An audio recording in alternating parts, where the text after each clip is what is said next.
Are your minds ready to be blown? Okay. Now we know that the physical laws that govern the universe are specific, and that the tiniest, most infinitesimal change in the weight of just one type of subatomic particle, any kind of particle, would mean no universe, no stars, no planets, no life, no consciousness, us not even having this conversation. Unless you believe in a God whose only reason for being is the authorship of a relatively small book of rules about the weight and behavior of particles, then we have to acknowledge that those rules could have been anything whatsoever. Now, what is the implication of what I just said? Yeah. It's almost like everything that happened so we could know it happened.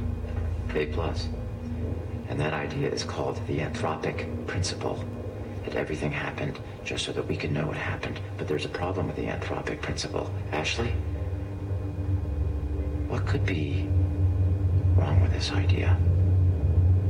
It assumes we're the end. Yes.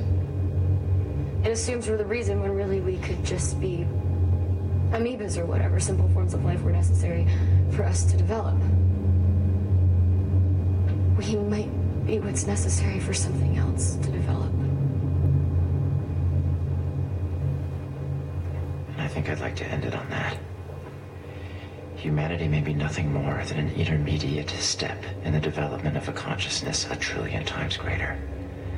We already built it a network, millions of nodes communicating with each other, that is called the internet.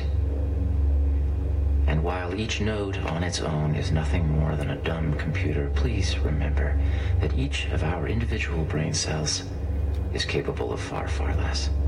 Terminator, like Skynet. Or like the Matrix, like Neo.